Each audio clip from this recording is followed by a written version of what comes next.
Amici bellini, allora, come al solito, mi metto un po' più in piedi. Ho anticipato il discorso di Savio, non pensavo prendesse piede in questa maniera e invece ne stanno parlando in tanti. Noi dobbiamo fare la presentazione della giornata e la faccio su questo canale perché credo che sull'altro canale Calcio Fluido voglio dire due parole su Keane, Kean e Penguin, perché ho letto cose, ho visto cose che voi umani onestamente non mi aspettavo mai di vedere, e lo possiamo legare anche al discorso dell'Europa, perché deve giocare il Bologna, deve giocare la Fiorentina, anche se non hanno chance potrebbe influire su quella che è la giornata che sta per cominciare, quindi cominciamo.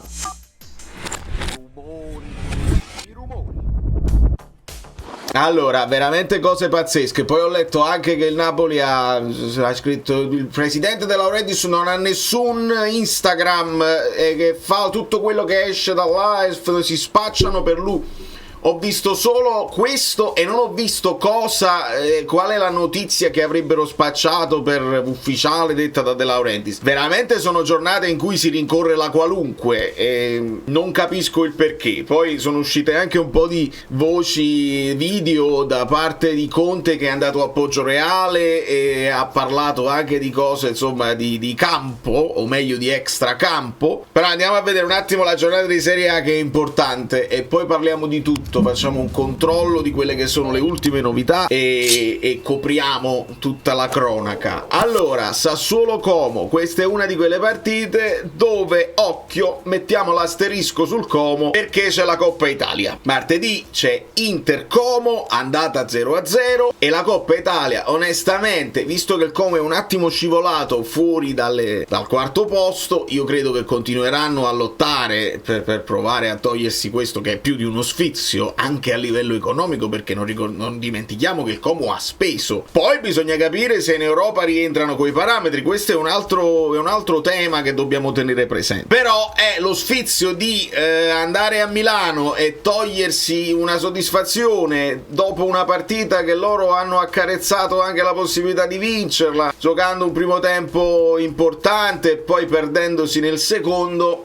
chissà. Però c'è da dire anche che il Sassuolo non ha Berardi, non ha Doig squalificato e non c'è neanche Garcia terzino sinistro, quindi vedo qua un adattamento di Koulibaly con un Muric che sappiamo che ogni tanto si prende delle licenze. Insomma, senza esagerare, Sassuolo-Como io dico 0-2, mi invento un paio di marcatori, magari Baturina e Diao. Duvicas pure mi piace che lotta per la classifica marcatori, vediamo uno di questi, due di questi tre. Dopodiché Inter-Cagliari, e anche qua io mi posso aspettare un pochino di turnover ragionato, perché ultimamente l'Inter ci sta facendo vedere bene o male la stessa formazione. Qui vedo Carlos Augusto titolare, Bastoni infortunato qua dietro di me, però non c'è scritto cosa, facendo un controllo incrociato. Il difensore non ha il meglio per una fastidiosa alla caviglia, è un fastidiosa, non sono pazzo, ve le faccio leggere, un fastidiosa alla caviglia. Verrà risparmiato venerdì sera contro, che da valutare in vista della 34esima oppure per la Coppa Italia. Quindi chissà, potrebbe aver senso anche, consigli fantacalcistici che ci metto dentro,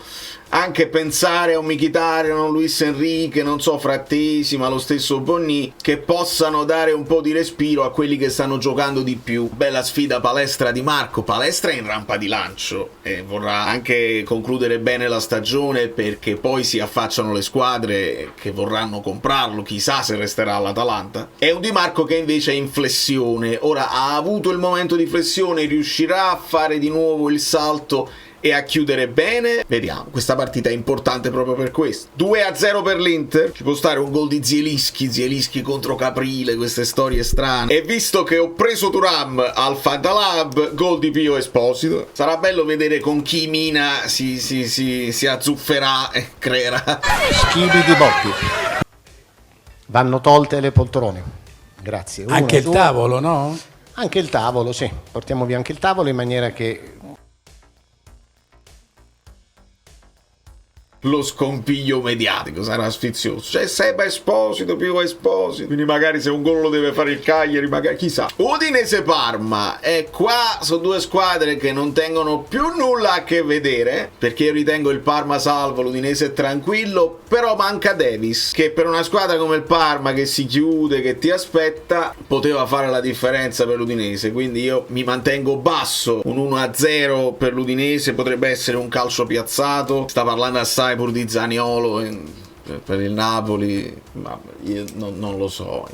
Però Attà è uno di quelli, secondo me in questo periodo, occhio a quelli che poi sono nomi mercato. Un Attà che è nel mirino del Milan, nel mirino dell'Inter, vorranno farsi vedere, quindi il loro stimolo è anche personale, secondo me. Del Parma torna Pellegrino, teniamolo presente, è uno strefezza che si è sbloccato, potrebbero veramente metterli in difficoltà se giocano palla a terra, perché fisicamente si fanno rispettare entrambe. Diciamo Zaniolo, va? Se è vero che martedì c'è Inter-Como, mercoledì c'è Atalanta-Lazio di Coppa Italia. Io non sopporterei.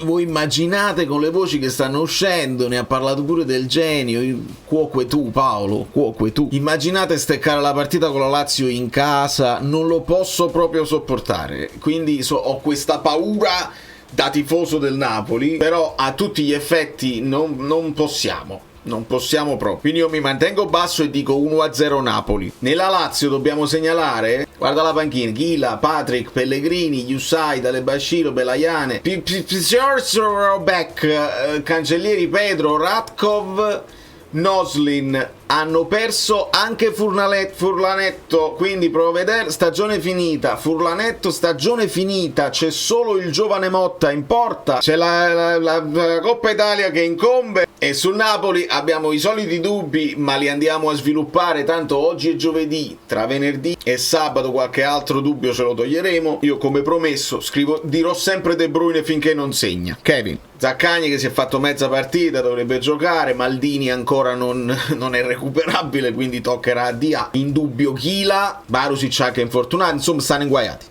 Noi dobbiamo veramente approfittarne, non voglio sapere niente. Nel Napoli si parlava anche di una possibile convocazione per Rachmani, vediamo, ma non penso da titolare. Roma-Atalanta, vale il discorso anche lì della Coppa Italia. Voglio dire che guardando anche il bordo cam di Atalanta-Juve, l'Atalanta ha giocato veramente meglio e avrebbero meritato almeno il pareggio, e si è visto uno Spalletti molto nervoso, insomma i giocatori molto nervosi anche tra di loro. Un Locatelli che se la prendeva con Bremer rispondere, gente che non sapeva come mettersi in campo. Insomma, la Juve ha ritrovato continuità di risultati, ha rosicchiato punti, però dei problemi ci sono ancora. L'Atalanta invece mi sembra tutta compatta in quello che fa, poi però devi far gol, Scalvini prende il palo. La Roma invece è un caos totale, dopo le dichiarazioni di Ranieri, quelle di Gasperini, non si sa qual è il futuro, anche loro sono molto tutti in bilico, ma questo è un turno dove la Roma deve approfittare, perché se andiamo a vedere la classifica, la Roma è dietro al Como di un punto e potrebbe anche riagguantare la Juve, che però deve giocare col Bologna, quindi anche là, come valori in campo, come possibilità, questa potrebbe essere una partita da pareggio, un pareggio che non serve a nessuno. L'Atalanta alla fine non li può raggiungere, sono a 53, la Roma è a 57, quindi immagino che tutte le possibilità di Europa se la vogliano giocare in Coppa Italia, così come la Lazio, quindi veramente interessante. Però io dico Solé, Kristovic ci è andato a tanto così, ma De Ketelaere sembra molto in forma, uno dei due, CD Kristovic. Che me ne frega, non devo dare conto a nessuno, divertiamoci. Cremonese e Lecce sono appaiate a 27 punti, Cagliari è a 33, quindi una delle due, Cremonese o Lecce, scenderà in Serie B insieme al Pisa e al Verona. Questa è una delle partite che la Cremonese deve sfruttare se vuole far punti, perché il Torino è un'altra di quelle squadre che non avrà grandi stimoli se non momenti individuali, e sappiamo che li può avere con un Simeone, con un Vlasic. Obrador sta facendo belle cose, vuole far vedere probabilmente Obrador su quella fascia. Attenzione, crossatori come lui ce ne sono pochi, e in un'Italia dove si gioca sempre sulle ali che crossano invece che sui fantasisti, occhio. Marianucci non si vede se non in panchina, ma magari entrerà. Ma la Cremonese è anche orfana di Vardi, che gli sarebbe servito un po' di esperienza, un po' di po' di garra lì in attacco. C'è una puzza di 0-0 in questa stanza, mamma mia. 0-0 / Vlasic, rigore, una cosa. Milan, che vuoi fare? Sconfitta con l'Udinese, sconfitta col Napoli, tornando indietro ci fu la sconfitta con la Lazio, poi il Torino e anche la sconfitta col Parma. Che vogliamo fare? Io ero convinto che Allegri potesse cominciare a utilizzare anche Gimenez, ma non lo fa. Vuoi utilizzare Füllkrug ma non lo fai, metti il 4-3-3 ma metti Leao prima punta, non capisco, non riesco a capire, ma so che il Verona è una squadra che, dai, nonostante voglia essere ancora considerata viva e un po' di talento lì davanti ce l'ha. 0-2 0-1, 0-2. Mi piacciono i nomi di Pulisic e Saelemaekers. Io poi, se sapessi le formazioni dei miei avversari, vi direi con tutta certezza chi segna. Invece no, devo indovinare, e anche poi dopo per piangere, per scongiurare, ve le posso dire sui mini social le cose che succederanno. Squalificato Malinowski, squalificato Frendrup, squalificato Ellerson per il Genoa. Questo può dare qualche chance al Pisa? Sì, però onestamente mi viene da dire 0-1. Un Baldanzi selvaggio può creare un po' di sconfiglio il figlio di chi? Nella famosa difesa KKK, che ha dimostrato di non essere impermeabile, onestamente. E anche qua dobbiamo ritornare al discorso delle coppe per il Bologna, che però ci proveranno più tardi, ma quante chance hanno? Si potranno stancare, ma tanto Italiano fa una rotazione selvaggia di tutti gli uomini. Più che altro avevo letto e segnaliamo un po' di problemini per Ildiz. Milik, altro infortunio, stagione finita anzitempo, incredibile. Vlahovic non ha ancora recuperato, ma tanto stava giocando Boga, che si alterna con Ildiz nel ruolo di prima punta pur di non vedere David in campo. Una roba incredibile. Io resto convinto, ve l'avevo detto prima e così e poi è avvenuto, che la Juventus in qualche modo quarta ci arriva. Però in questa partita qua c'è il pericolo di un pareggio, un 1-1 con gol di McKennie. Guarda quanti ballottaggi perché la squadra di Italiano. D'Italia. Sembra quasi che sai, poco. Allora,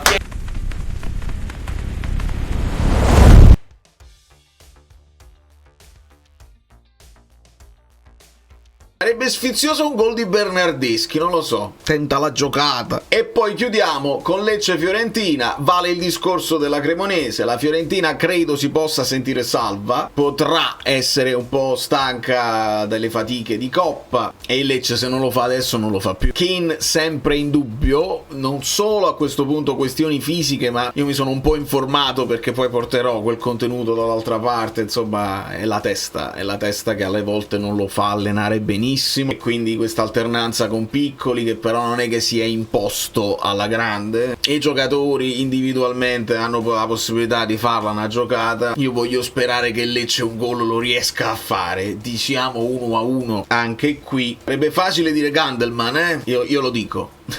Però Stulic proprio niente, non può manco con le mani. E nella Fiorentina può tornare al gol Mandragora. Mi è arrivato proprio in diretta, non convocato Keane. Boh, immagino sia per la partita, mamma mia, per la partita di Coppa, non convocato, ma non lo so se poi lo riconvocano per la partita di campionato, se quel macello... Devo andare a fare il contenuto di là, devo andare a fare il contenuto su Calcio Fluido, perché poi ho lasciato anche un po' cucinare il video su Bayern Real Madrid, che era comunque interessante. Ringrazio, perché il vostro supporto è prezioso. In conclusione, visto che grazie per i like, siete carinissimi. Quando vedo gente ridere dopo che abbiamo perso, questo mi fa incazzare molto. E quando vedo questo significa che ancora non sono entrato un po' nelle teste, nei cuori dei miei ragazzi. Ma questo non parlo solamente dei miei calciatori, ma di tutte le persone che lavorano con noi, che possono essere fisioterapisti, possono essere dottori, magazzinieri. Io penso alla fine si vince tutti insieme e si perde tutti insieme. È importante capire, per chi lavora con me, la differenza che c'è tra vincere e non vincere, perché quello ti porta poi la volta seguente a dare quel qualcosa in più per non stare male. Per nonno, devi dare qualcosa di più per nonno. Allora, l'ossessione per la vittoria, il non sopportare la sconfitta di quest'uomo non è da tutti. e non è da tutti lavorare con lui, non tutti si possono prendere con lui, non tutti possono sposare la causa in maniera così ossessiva come si deve fare con Conte. Queste parole prese da questo incontro a Poggioreale, insomma, fanno riflettere. La mia prima riflessione è stata quando ho ascoltato Gattuso nella sua avventura a Napoli. Ho trovato un uomo fin troppo sincero, che ha detto delle cose che mi hanno fatto unire dei puntini, e non sempre paga, perché poi ti attaccano se non fai parte di un certo giro, e credo che Conte, nonostante si porti dietro questa nomea di uno che accampa scuse, questa pure può essere letta come una scusa, no? Oppure di un non è colpa mia, se poi i fisioterapisti, i dottori, i magazzinieri, se non sono tutti sulla stessa barca, io so che voglio portare risultato, se gli altri sono un po' distratti o non ci tengono abbastanza, può sembrare, ma io ho il timore che sia ancora una volta lui molto troppo sincero, parla troppo, quando parla lui spiffera, non ha filtri, e questa cosa qua spesso non conviene, almeno in alcuni ambienti, perché che prendono le tue parole, le rigirano a seconda delle convenienze, e purtroppo è così. A me piace chi mi fa capire una cosa in più, chi mi dice, chi non parla calcese e dice bisogna lavorare, siamo tutti, e invece no, mi fa più piacere quando riesco a capire qualcosa in più. Poi per il futuro se ne parlerà più in là, perché non posso mettermi a fare, ero quasi pentito del video di ieri con la scritta Toto Allenatori nel titolo, però a quanto pare, visto che prende piede, non era un video sbagliato, anzi era un video anticipato, come spesso capita. Da New York, Valerio Frudo è tutto, vi abbraccio e vi bacio, vi ringrazio per la vostra presenza, mi raccomando, guardatevi l'Europa League, guardatevi la Conference League, non chiudetevi nel vostro mutismo calcistico che non esiste niente altro se non la nostra piccola Serie A, perché è capace che vediamo delle cose, possiamo prendere degli spunti, e poi se dobbiamo chiedere al prossimo allenatore come si può giocare, magari uno da respiro europeo.